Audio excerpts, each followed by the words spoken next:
It's one of the world's most recognisable and best loved cities. But for how much longer? On this week's programme, why the people of Venice are falling out of love with their tourists. We take in Shanghai's newest skyscraper. I'm standing now on the 101st floor of what will become the second tallest building in the world. And never be lost in translation again, the app that claims to be a human-powered Google Translate, and the site where trusty friends of friends help you travel for free. That's online check-in later in the programme.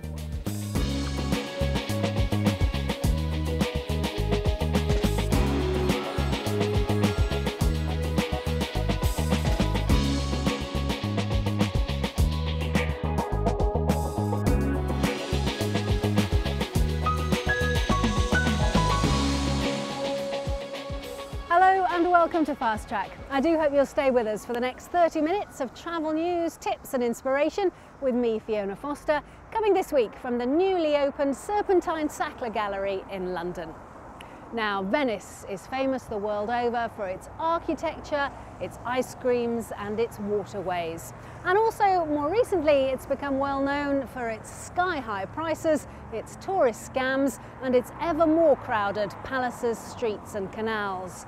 Nonetheless, the world's travellers continue to fall in love with Venice, even if the locals are falling out of love with us, as Krista Larwood now reports. Sunrise in Venice, and even this early in the day, it can be difficult to get a quiet corner to yourself.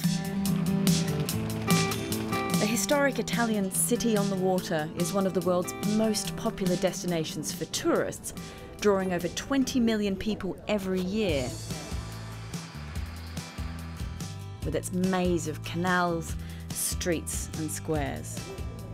Given how spectacularly beautiful Venice is, it's really not surprising that people from all over the world want to come here and see it for themselves. But that does mean that even outside the main tourist season, the place is rammed with visitors. And it does pose a real problem for the people who actually live here, the Venetians.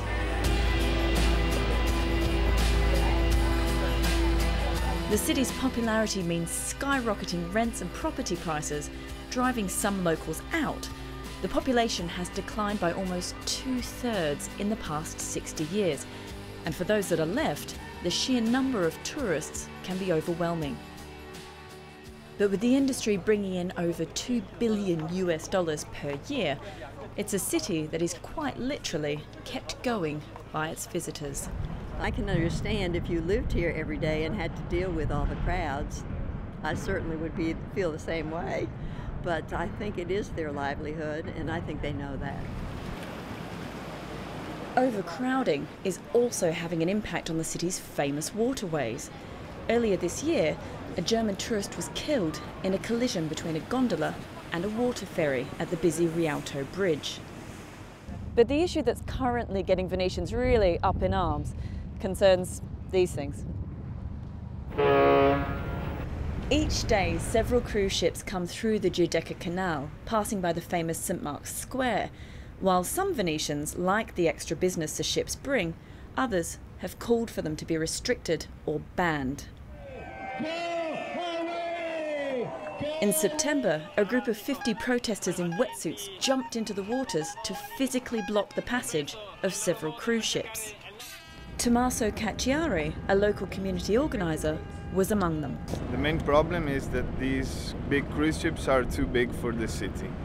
They are 3 or 4 times higher than the highest building of the city, and this huge mass of metal creates huge problems. They damage the stones, the buildings, the monuments, the houses of the city. And it looks like the authorities agree. This week, the Italian government ordered that limits be placed on cruise ship traffic through Venice. And a year from now, ships larger than 96,000 tonnes will be banned completely. A new canal is also planned so ships can enter the lagoon from the west rather than passing by the city's major attractions. Critics say this may only be moving the problem to a different part of Venice, and that it doesn't fully address the city's biggest long-term threat, the risk of flooding and rising sea levels. Venice is investing over €5 billion in a series of 78 flood barriers, due for completion in 2017. But there are concerns this may not be enough. The building of the barriers is a really good way of mitigating against very high tides that wash over the piazza and cause untold damage. But that only goes part of the way. If cruise ships come through and they continue still to wash against the buildings and displace the water, that's also going to create a problem. But most of the problem, I would say, of cruise ships is socioeconomic.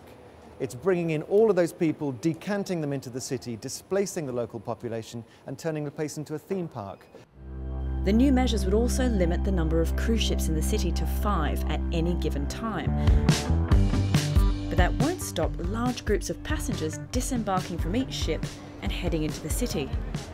According to some, the Venetian authorities may have to consider radical proposals for reducing tourist numbers.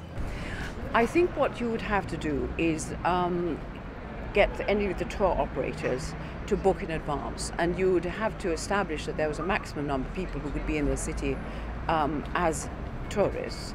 And if you know, 31st of May is full, you come on in June, you know. It's got to be planning, and it's got to be done in conjunction with the tour operators. I think that the maximum that this town could afford to accept would be 10 million. But we cannot close the town unless we are obliged to transform it into a thematic park, into a Disneyland. This will be the last and final solution, but I think that we have to try something else. This is not a part of Venice where tourists ordinarily venture, and with good reason. It's pretty smelly. Behind me here is San Biagio. It was used as a garbage dump for over 50 years and it's been abandoned for the past 20. But plans are afoot which could see this place change the face of tourism in the city. An Italian company are proposing to convert the man-made San Biagio island, located close to Venice's cruise ship terminal and the Grand Canal, into a cultural park with staged historical battles, educational facilities, a theatre and, more controversially, amusement rides, including a 55-metre tall Ferris wheel. It's going to be an area that is really blend into nature of the lagoon and in Venice. Plus a little bit of excitement because we are going to recreate a carnival where we are going to have a festival, music, party. I don't know about the island of San Biagio, we will see. I mean, maybe Venice needs a certain kind of humor or irony, but it doesn't need any kind of superficiality. So we will see the project, the plans for that, and we will judge. With new cruise ship proposals and the growing challenges posed by rising waters and overcrowding, Venice is a city at a crossroads, and how it decides to deal with its tourists may well determine its long-term survival. Krista Larwood taking in the sights of Venice. And if you've been there recently or have any thoughts about how the city treats its tourists, do drop us a line, fasttrack@bbc.com. And that's what many of you did following our recent story about new construction in the Principality of Monaco. The 170-metre tall Tour Odéon will be the second tallest building on the Mediterranean coastline. The penthouse apartment will cover the top 5 floors and is rumoured to be on sale for the sky-high price of around $400 million. Well, after seeing that report last weekend, Ergun Tonguk from Turkey emailed us to say that he'd travelled there in the past and is strongly against the idea of building a high building there, because in my opinion it will damage the beautiful historical scenery of the tiny city. I wish to see the old, but not very high buildings when I visit Monte Carlo in the future. And our recent story about cruise ship safety also had you reaching for the keyboard. Al Richardson from British Columbia thought, it is good that shipping companies are updating the skills of the bridge crew, but are they updating the skills of the junior officers and crew responsible for evacuation procedures? Maybe updating the skill level of evacuation personnel should also be taken as seriously. While Graham Harris thought we might all be worrying a bit too much about the subject. Air crash or shipwreck Rubbish. We're all far more likely to be sideswiped by a truck on the way to the airport or port, but that wouldn't merit any headlines, would it? Well, thanks for all your emails, and do keep them coming. We love to hear from you, even if, like Graham, you don't love all the stories we bring you. Our address again, fasttrack@bbc.com. Now let's have a look at what's been making the headlines around the world this week. The union that represents transport security officers in American airports has called for a review of safety procedures after the shooting at Los Angeles International Airport, where one agent was killed and 2 others were injured. They have called for an armed presence in security screening areas, but some US Congress members have voiced concerns about the union's proposal, saying there are other ways to manage safety. It's been a bit of a rubbish week for tourists in Madrid as garbage collectors and gardeners have been on strike protesting about redundancies and wage cuts. Plastic bags, bottles, dead leaves and food have all built up on the streets of the Spanish capital. Thousands of government workers have walked out as part of the strike. And finally, spot him if you can. Chinese artist Yo Borlin, also known as the Invisible Man, has been exhibiting in the Venezuelan capital, Caracas. Local artists helped to paint him so that he'd blend seamlessly into different backgrounds. Although we at Fast Track can't help but wonder if it would be worth paying for his show if you can't actually see him. Well, now you're up to date, we're going to take a short break. But when we come back, Carmen will be here with her regular online check-in and a travel app that's just for friends, and it's nothing to do with Facebook. Plus, Rajan is off to Shanghai to climb the latest skyscraper. See you in a moment.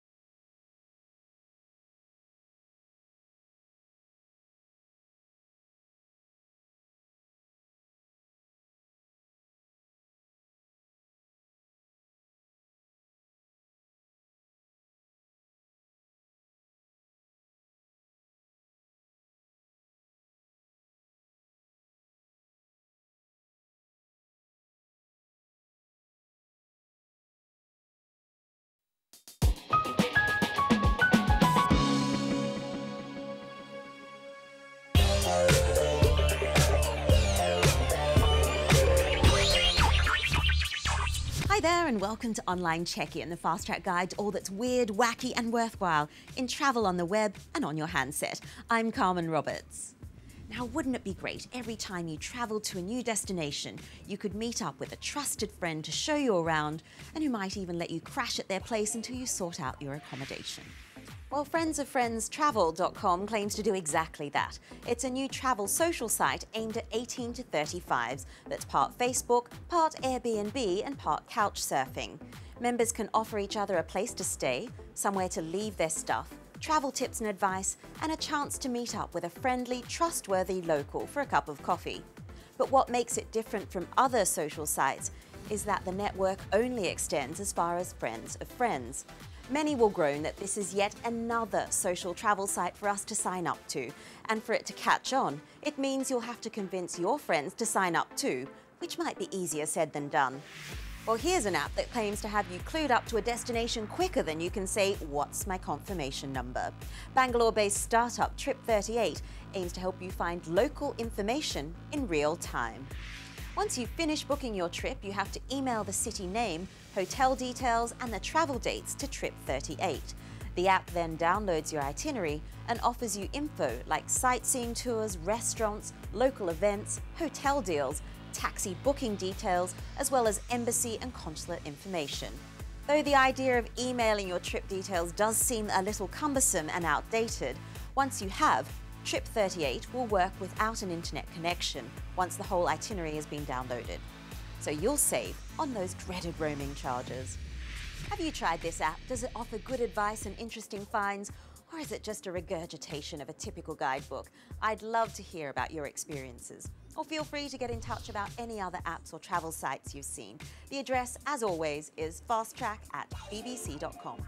Alternatively, you could post a message on our Facebook page or tweet us your tips on Twitter. Pronunciation can be tricky, especially if you're in a foreign destination and you don't know your mise from your miso. It could be Link App to the rescue. This free Android app claims to be a human-powered Google Translate. You can ask a question via text, photo or audio recording, which is then sent to all users fluent in the language. A points-based reward system encourages people to answer quickly and accurately. The Taiwan-based app works best for English, Chinese, Japanese and Spanish. Of course, I don't need to tell you switched-on travellers to beware of the mobile phone charges when you're away from home, but I guess what's a couple of dollars here and there if it means you can order a vegetarian meal or get to your destination on the metro. Tweet of the Week time now, and here's a video from Trip Films about the gum wall in Seattle. A wall filled with chewing gums. It's a so-called living work of art. Great or just plain grim? I'll let you decide. I don't like this work of art. I want to go home and take a shower. Well, that's certainly not going to make it onto my bucket list. But the Japanese capital certainly is. I know the 2020 Olympics is a long way off, but Tokyo will be the first Asian city to host the Games twice. And local band World Order is certainly happy about that. Here's their latest slow-mo music vid, Welcome to Tokyo. Enjoy. See you next time. 世界のベルを押し開き僕らは二つの声を聞く耳当たりの良い綺麗な嘘と隙間埋める歪んだ真実何が良くて何が悪いのか真実はいつもパラドックス一つの時代が終わりを告げ Thanks, Carmen. Now we're going to end this week's programme on a high. Quite literally, 101 stories up what will be China's tallest building. The Shanghai Tower, due for completion next year, will soar over the city's already dramatic skyline.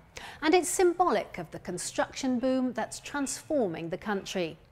In the first of his four-part series exploring the rapid pace of change in China, Rajan Datta stopped off first in Shanghai to take a bird's-eye view of their latest mega skyscraper.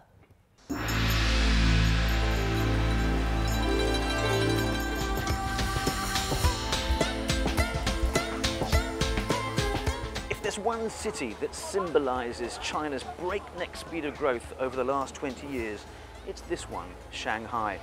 It was once Asia's busiest trading port, but its lustre faded up until the 1990s. And then that skyline appeared, and the greatest urban transformation the world had ever seen had begun. Take me outside, take me outside. Today, Shanghai boasts more buildings higher than 400 metres than any other city in the world. Its motto appears to be bigger, better, bolder. And now there's a new kid on the block. Still a work in progress, the $2.5 billion Shanghai Tower will trump the lot when it opens at the end of 2014.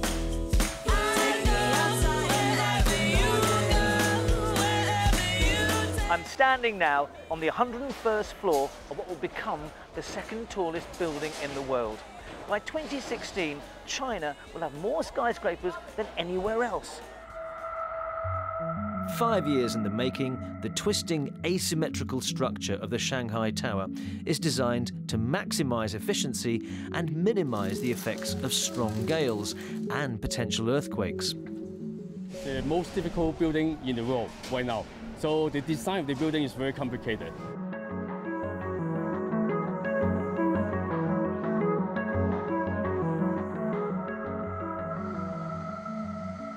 When this building is finished, when you saw that building finish, which you also worked on, right. How did you feel when you went to bed that night? How did you feel? Yeah, so I thought I had bad time build that building, and then I come here and I know there was nothing. But some observers wonder if this obsession with supersizing everything in Shanghai, and the rest of China for that matter, is to do with face, the need to show prestige. We built this building with the Chinese engineers, and then we have all Chinese workers to build this building. And this is the most complicated building, so we feel so much glory. This triumvirate of skyscrapers best defines the heights of the city's ambition. Like successive generations of a family, each has towered above its predecessor. And it certainly seems, for tourists, this is Shanghai's calling card. I think for a lot of the history here in China, we've gone to other places like Beijing and Xi'an, which, have much more to show. But, this city has an amazing skyline. More interesting is the skyline. When men are trying to be God, they're trying to touch the sky. But new construction in a crowded city almost inevitably means demolition and upheaval too. And relatively short though it may be, that threatens Shanghai's historical legacy. This entire neighborhood has been demolished. Before the demolition, my family was living here, and my grandma was living for her entire life. Howland Shu was born and brought up here. He's seen the neighbourhood come down, and today he's watching it transforming into a huge commercial complex. The city might say, well, that is progress. That's going to make big business, big money. Is it good? Money-wise, some people was making lots of money, but meanwhile, the community has been dismantled. It's easy to building a building, but it's very hard to build the community. Now, some people say that the way that the whole city has changed, it has ruined local neighborhoods that used to exist, the heritage, the history, and that Shanghai has no soul because of these tall buildings. The Shanghai Tower have a very unique soul that gave the sample of the future high-rise in anywhere in the world. As for Daniel, well, his next job is on what is expected to become the world's tallest skyscraper in Shenzhen. And in the pipeline, construction on the world's first 1 kilometre-high superstructure. How high can they go, these buildings? Is there a limit to how high they can go? Well, virtually there's no limit. Dream of a building, and then we engineers will have to realize their dream.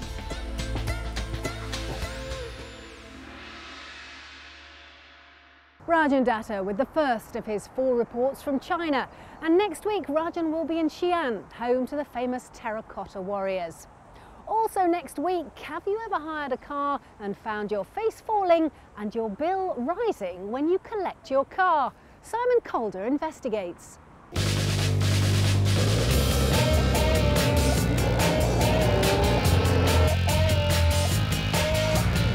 Driving around the beautiful Spanish island of Menorca, paying just $10 a day for this car, including basic insurance. The only extra is the cost of fuel. But it's very easy to end up paying an awful lot more.